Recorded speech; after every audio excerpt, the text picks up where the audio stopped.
Alright, my homies, y'all ready to talk some state of play? Not bad. Not bad. I'm a little surprised. I didn't think it was going to be that strong. Not the world's greatest show in the world, not a E3 level showcase or a showcase level showcase or anything like that. But as far as state of plays are concerned, it don't get much better than that. I've talked about it many a times on the channel, but the only one I can really think of that stands out as like a really great state of play was the RE4 Street Fighter 6 one. The rest of them are pretty below average, and I would say this is well above average. I'd say, around 7.5 to low 8. Like if I was going to give it a grade, somewhere between like 7.5 to 8.1, somewhere in that range. I don't know why I'm getting so granular, but yeah, high C, low B. There was a lot of good stuff in the show, and that's the thing with all of these shows. It's going to be very particular to individual people. There was a lot of stuff in here that hyped me up that I was not expecting at all. So how about we go over all of that stuff here today in the show? I took some notes, jotted some stuff down, so how about we discuss it all together? All right, so let's kick it off with the show opener. Of course, we had Astrobot. They added 5 new online speedrun levels, 10 new bots to rescue. You had Stellar Blades Eve in there. You had the Helldivers crew in there. The free add-on is launching fall 2024. Not a huge pop for me on this. Like, I'm not losing my mind over this, but a nice free update to kick off a show. Like, can't really complain about that whatsoever. And then we got to a really, once again, talking about individual wants, individual perspective. For me, this is the type of shit that's going to get me hyped. A new IP, a new horror-leaning IP called The Midnight Walk. And this is coming out for PlayStation 5 and PSVR 2. One of the more interesting looking, PSVR 2 games I've seen to date. And it's coming from the creators of Lost in Random, which you might remember from that, I believe it's still on Game Pass. It was a part of that EA Originals program. And you see kind of like some claymation art style, art direction going on here. Seems very dark, horror, rooted in horror, a little bit of platforming going on there. Of course, I'm immediately drawing my comparisons to the little nightmares of the world and the insides of the world, but maybe this, I don't want to speak out of pocket, but it looks maybe a bit bigger.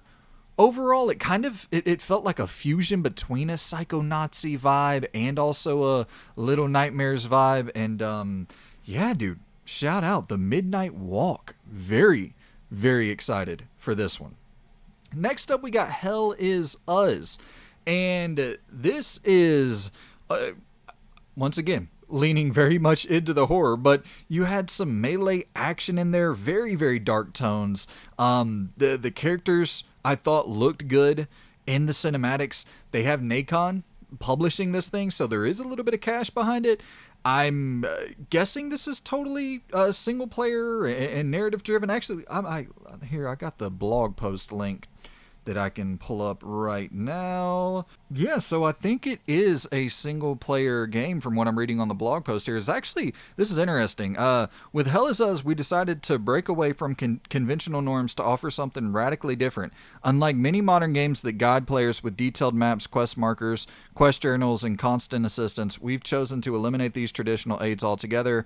In Hell Is Us, you won't have a magical map or compass revealing all points of interest surrounding you, no markers identifying your next quest objective, and no artificial or mechanical guides to orient you. Instead, we invite you to dive directly into the game's universe, rely on your own observation, reasoning, and intuition to progress. The environments are not there simply to decorate, they are there to communicate. Correspondingly, paying attention to what the NPCs tell you is crucial, as what they tell you is actual organic information about what to do and how to do it. We call this concept player patterning. As it is the opposite of silver patterning, it represents our deliberate choice to not serve everything to the player on a silver platter with ready-made directions and answers. Instead, we want the player to regain full control over their adventure by exploring, discovering, and deciding for themselves. Yeah, and it goes on talking about, wanting to tell a mature story. And I thought that was probably the most interesting tidbit, that they're going fully hands off and allowing the player to figure everything out on their own, which can be incredible. And it also, in certain games, can be incredibly, incredibly frustrating. That all depends on, the world design and how interesting everything is to interact with. Because if everything is super damn interesting, then sure, you don't really need a map telling you where to go moving forward, because you're just happy existing where you are. But yeah, Hell is Us. Very, very interesting. Metro VR. So, honestly, a good showing from VR across the board. I don't think that I don't think this is going to save PSVR 2. I think that, what was the game called that we talked about? The Midnight Walk. I think they made a wise choice in making their game not solely dependent on VR, being a PlayStation 5 game and a PSVR 2 game. But yeah, Metro VR. Real good showing. It looked great. It captured that Metro tone, that loneliness so well. And I can imagine, for the VR enthusiasts out there, that playing that game in VR is going to capture that ultra suffocating loneliness and in a totally, totally different way. And yeah, looked great. Arc Age Chronicles. So when I first saw this, man, I was hyped. This shit looks sick as hell, and obviously I'll have gameplay rolling for you to see all this stuff, but unfortunately it is a online RPG, kind of MMO style. If this was single player, or even, if you had the option, I guess you probably do have the option to play single player, it's probably just a horrible, horrible experience, but that's me projecting. I have no fucking clue. I haven't played the game, so I can't really judge. But if this was single player, out the gate, this would have been right up my alley.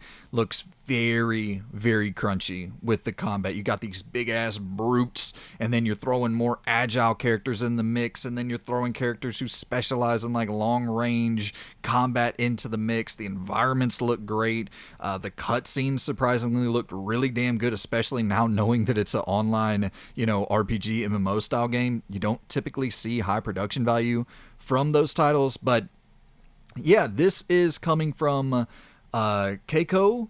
I might be butchering that. Keiko Games, who before making Arcade had only made mobile games, similar to Stellar Blade's developer Shift Up. Before making Stellar Blade, as far as I'm aware, Shift Up had only made mobile games, and they are a South Korean team as well. So you're seeing a lot of, and you also, like with Game Science, I think that I don't know if they'd ever made. I think no. Black Myth Wukong was the first console, AAA game that Game Science ever made as well, and it's one of the biggest games of the year. So PlayStation is very, very wise to invest in this market that is going. It's untapped, but it's about to burst. We're about to see a fuck ton of games from that region blow up and become huge hits. I think next year you're going to see that with Crimson Desert, if I'm not mistaken. That team is, I believe they're from South Korea. I could be wrong on that, but I think you're going to see a lot more games from South Korea, China, etc. just blow the fuck up. So good move there by PlayStation for Arc Age Chronicles. Let's talk a little Pow World. Fucking Pow World, man. I'm so surprised that this thing even aired. I'm so surprised that Nintendo wasn't at PlayStation headquarters as soon as that little furry fucker popped up on the screen. I think, man, this is the funniest situation in the world to me. I mean, I know it's not funny because it is pretty shitty in my opinion that this team went out and they made what a lot of people have been hoping for the Pokemon games, like an evolution of that seems a little bit more fun, a little bit more engaging, a little bit more complex, better performance, this, that, and the other, and now they're being sued into oblivion. Bummer, but yeah, go play Power World while you can, I guess. Lunar is getting remastered. I believe this is one of my homie Mondane's favorite games of all time. The anime cutscenes. As soon as that popped off in this trailer, I was like, yo, this still looks incredible to this day. So Lunar is getting the remastered treatment. And how about a little Sonic and what is it, Sonic Cross Shadows Generations, whatever the fuck they call that shit. Yeah, they showed off some open worldy elements in this little trailer, and I think it said something about if you buy it, you get like the 3 movies added in as well. I can't lie, when Sonic pops up on the screen, I glaze over a little bit. I'm not sure if I retained that information properly, but I think it said something about getting 3 movies for free. I didn't even know there were 3 Sonic movies. When the hell did they make 3 Sonic movies? Anyways, Fantasian Neo Dimensions got a release date for December 5th. Old school turn-based JRPG with some ex-Final Fantasy talent on board. Dragon Age the Veilguard got a nice, meaty, I think 3-4 minute gameplay showcase. And yeah, just it continues to look better every time it's shown off. This was pretty much just focused around kind of showing you the scale of a boss encounter when you're facing a dragon. You see the team strategizing and shit before the battle, and then when it cuts into gameplay, it really kicks off. And I think that's where this game just really stands out in terms of action RPGs. Role-playing games with real-time combat that look this fluid, this deep, this dynamic. You don't see it often. And you saw the mage character in action in this trailer, and she's like whipping up some spells on the fly, doing some fire damage to the dragon. You actually even see the fire kind of linger around the dragon where she blasts him. And you're seeing like real-time block mechanics pop up. The dragon slinging these projectiles, and you're parrying or hitting the block button at the perfect time, adding some nice fun, some nice fun push and pull to the defensive maneuvers. That way you feel engaged on offense and defense, which is something that I love Final Fantasy 16, but I was thinking about that while watching this, because I think even tonally I could see a lot of similarities between the two games, and just kind of character design. A lot of things about Dragon Age the Veilguard remind me of Final Fantasy 16, but this was cool because it was like, oh shit, yeah, that is something that Final Fantasy 16 was missing. A fun defensive element to the combat. And even adding to that, you see like some teleporting. You got like this, you're going invisible as you're dodging for a second, and just that nice, quick, snappy motion of how quickly you can teleport into, you're not moving far, but just that quick bit of separation can get you back on the offensive. And yeah, it just looks so damn good. October 31st for Dragon Age the Veilguard. And then we move into Alan Wake 2. Got some DLC called The Lake House coming out for Alan Wake 2. Fucking Federal Bureau of Control popping up in this bitch. Being thrown into Bright Falls. The Federal Bureau of Control building seemingly being planted into Bright Falls. I don't know. I don't think the narrator was Jesse Faden. I'd have to go back and listen to it again. But a female voice narrating over it. And yeah, dude, dropping in October. I would love if that DLC was included on the disc that's dropping in October. I don't think it will be. I'm not expecting that, but that would be a very welcome treat to be able to go and pick up that disc, be able to play Alan Wake 2 for the first time, and then be able to jump right into this DLC immediately after. I would be all down for that. And then we got a quick little snippet of Hitman VR. I thought this was already out long ago, but I have no clue whatsoever. It's releasing this December, and I will say, to the game's credit, the little shot at the end, where you're taking out the, what was it, like the F1 driver, the race car driver with your sniper, that looked really just ultra immersive. There's a lot of things I see in VR where I'm like, damn, I would really like to try this, but if there was just a couple of those only available on PSVR 2, a couple of those things to get me in the door, it'd be an easier ask for me to drop, like $400 at this point. I think they got a pretty steep discount. Soul Reaver 1 and 2 are getting remastered. Hell fucking yes. This is one of the biggest and best announcements of the show for me. I don't know if anybody else is as hyped as I am, but this was a huge reveal for me. I haven't played these games. I own pretty much all of them, and I've just been constantly waiting for these things to get ported to modern platforms because the rumors have been circulating for ages, with Embracer going out and buying Crystal Dynamics and wanting to preserve their history and remaster a lot of those games, and they keep on putting out the surveys saying, hey, How would you like to see us bring back Legacy of Kain? How would you like to see us bring back X, Y, and Z? And I was just like, it's got to come. One day it's got to come. That day is now. Unfortunately, I don't want to say unfortunately because I don't really know the quality that I should expect from Aspyr with this game, because I know a lot of people were disappointed with Aspyr on KOTOR 2 and the Battlefront collection, the PS2 games that they ported over to modern platforms, but from all accounts, Aspyr kind of knocked it out of the park with that Tomb Raider game, which was Crystal Dynamics, and I don't know if Crystal Dynamics was overseeing it, but regardless, I'm going to stay optimistic. I'm hoping for the best with this because I really want to play through this entire series. I've heard it's like all-time great in terms of the narrative, so very, very excited for that. That is coming out December 10th, and I don't know if I mentioned it, Hitman VR is coming in December as well. And then we have Fear the Spotlight. This is dropping October 22nd, and this is that PS1-inspired horror game from Blumhouse. And we already heard about this. I think this was at Gamescom, if I'm not mistaken, but nice to get a date. Definitely want to check this out. I don't know if I will, because October is absolutely loaded beyond belief, and there's already a lot of horror games coming out in October that I want to play. But I don't know. This is one of those things where I could possibly see me moving around my schedule a little bit to fit this in. I don't think it's going to be one of those games that's overwhelmingly large. If this is a 5-6 hour, survival horror adventure game, I could probably squeeze that in a weekend or maybe even a night if I really wanted to binge it. But we'll see. We'll see. October is ridiculously packed. I don't want to write any checks that my ass can't cash. Towers of... They pronounced it in the show, and I'm already forgetting how they said it. Agaspa, I believe how they said it. Once again, not your English teacher here, not the wisest. Born and bred in Alabama, doing the best that I can with this brain.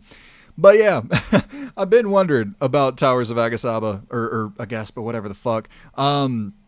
This was revealed, I believe, at the last showcase. Kind of that Zelda-y, Horizon-y sort of open world looking game with a little bit more crafting and building emphasis. And yeah, it's coming into early access this November. The game from a visual standpoint looks stunning. Don't really know in terms of how the gameplay, the moment to moment, is going to flow. I don't really have any interest in building and crafting and all this, that, and the other. But if I can just skip that and play the action adventure parts and go explore and fly around on my glider and just experience this beautiful world, fuck yeah, I'll check it out.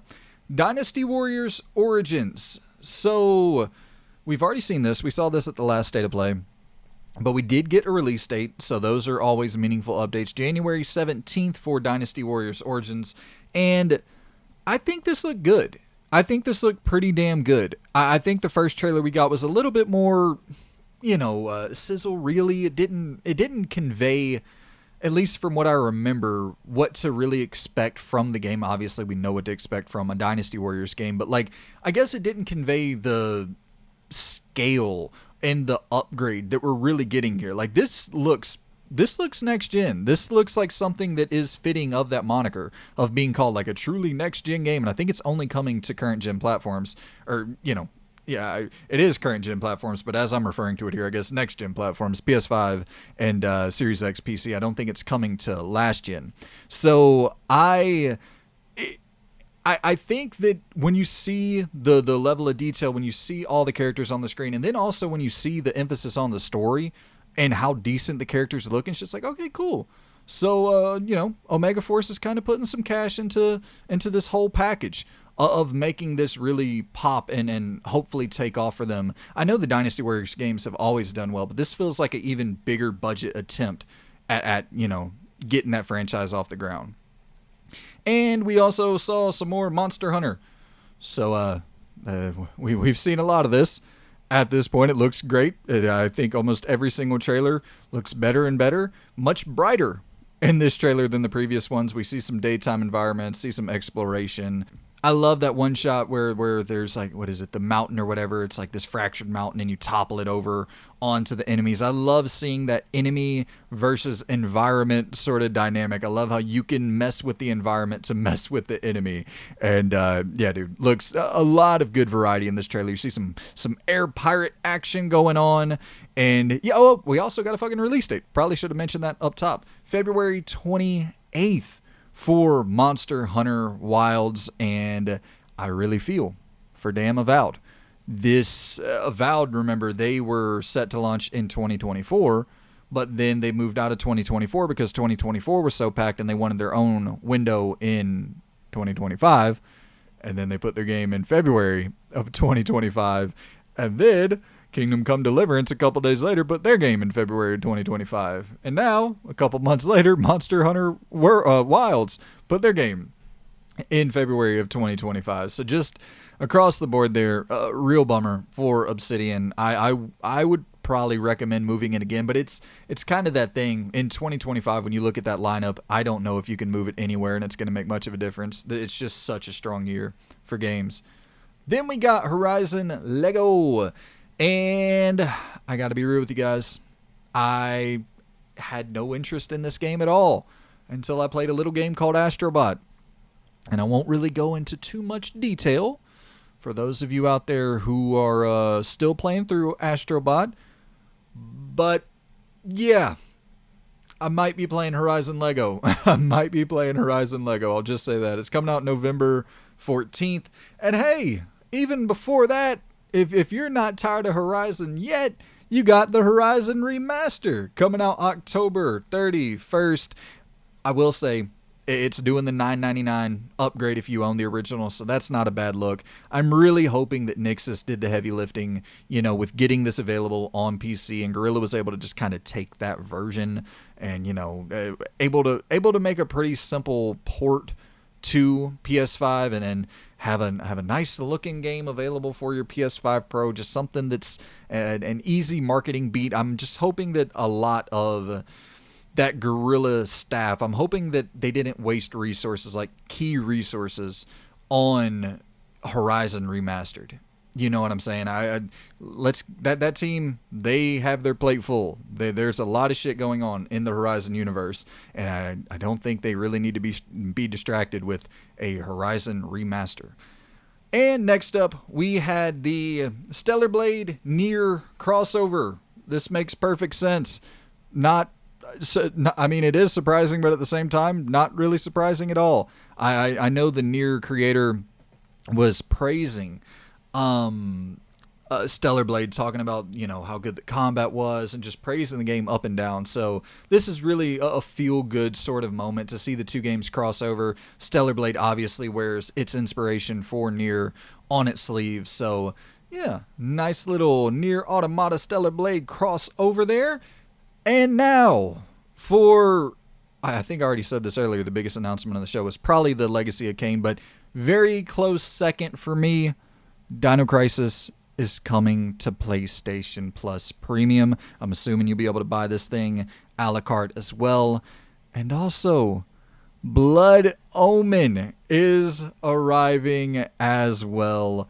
That PlayStation Plus Premium catalog is starting to hit pretty heavy, man. I have been waiting so long, as we just talked about earlier with the Soul Reaver games. Same thing with Blood Omen, obviously, but even longer for Dino Crisis. Once again, you have to expect that this is going to happen at some point. One of Capcom's most requested titles to be brought back, and I have it sitting over there on the PlayStation 1. I've booted it up. I've played a little bit of it, but it's like I want to play this thing on the platform that I play the majority of my games on. And now that I'll be able to do it, I will be 1000% diving into Dino Crisis when it drops on PlayStation Plus. Did it say a date for this? Let me check. No, it just says coming soon, but this article by The Gamer says next month. So, hey, some Dino Crisis next month. I'll take it. I already signed up for PlayStation Plus Extra through because I wanted to play the Plucky Squire and I wanted to play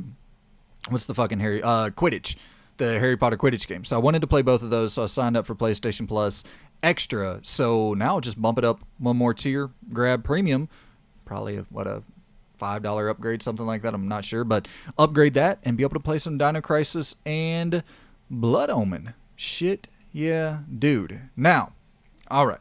There's some stuff I left out of here. I'm not going to go over absolutely everything. We had some PS5 Pro shit pop up. We had some new chrome plates for the PlayStation pop up. I will say, nice to see like Metal Gear Solid 3 in the PlayStation 5 Pro enhanced collection that they laid out there, where it was showing the games that you can expect to see enhanced for the PS5 Pro versions. Jedi Survivor was another nice one, a game that needs that. Dragon's Dogma 2, another game that needs that nice boost to its performance. But overall, I'm not going to really get hyped for a bunch of old games coming out to a new console. But what will get me hyped is a little game to close off the show called Ghost of Yotei. And I gotta say, 100% egg on the face for me. I thought no way, no chance in hell, no chance, no shot in hell that we're gonna see Ghost of Tsushima 2 at anything other than a showcase. I'm wearing the L. I was totally wrong. Ghost of Yotei, and a release window for 2025. Very shocking way to end off the state of play. And I think that this alone, like, just kind of recapping, because I think about all this shit in real time. Like, obviously I don't rehearse and say, okay, well, this is exactly what the score was, and after going back over it, I might even bump this state of play up to a B or so, because there's a lot of shit that got me excited in here. Sure, there's a lot of filler, but really everything I talked about, other than like some of the VR shit and like Sonic, I'm at least mildly curious about. And I will admit, do I think that Ghost of Yotei could be pushed back to 2026? Of course. Of course. Yeah, we didn't see much gameplay of this at all. We saw the horses frolicking in a field, and we got some great world shots. But, like, I don't know. What I saw from this trailer from the world, does it make me think that it looks great? Ghost of Tsushima 1 also looked great. You know what I mean? There was nothing here in terms of combat, in terms of gameplay, to really get me over the moon excited. So I guess, that would be one thing that would pull back my overall hype for this showcase, for this state of play. But, I mean, this is a showcase-level announcement regardless. Even if this exact trailer was at a showcase, that's a really, really hype announcement, even without the combat, even without the gameplay. I'm going to read this quick little bit here from TheVerge.com talking about Ghost of Yotei. To close out Sony's State of Play presentation, Sucker Punch debuted a first look at the next game in its award-winning Ghost series, dubbed Ghost of Yotei. Players will inhabit a new female protagonist named Atsu, who wields a shamisen in addition to a samurai's traditional sword. According to the trailer description, Atsu will travel the wilds around Mount Yotei, accompanied by a mysterious wolf companion. And then it later goes on to say, Sony stated that Ghost of Yotei was Sucker Punch's first game built specifically around the PS5. According to the developers, Ghost of Yotei will offer the same kind of beautiful observation moments as its predecessor while adding new features as well. We have massive sightlines that let you look far across the environment, whole new skies featuring twinkling stars and auras, more believable moments from wind on grass and vegetation, said Andrew Goldfarb, communications manager at Sucker Punch. Our new setting also gives the opportunity to introduce new mechanics, gameplay improvements, and even new weapons. Sony didn't share release date details, saying that it's, only a 2025 window that we have to go off of right now. Of course, I'm very, very damn excited about this game. Do I want to see more? Absolutely fuck yes. But that is a great way to close off your show, especially for a state of play. And I don't know, yeah, looking back now, I think I would probably bump this up to a B. That was a really solid show, man. But hit me in the comments down below, man. I want to know your favorite announcement from this state of play, your overall grade. If there are any trailers, any announcements that got you hyped that I forgot to cover in this recap here, let me know in the comments below. And yeah, this is good. This is a positive. It's been a lot of negative coverage around PlayStation for the last few days, last couple weeks, honestly, on the channel. So nice to have a little bit of a positive swing. Still some negatives in there, but a little bit more positive than negative.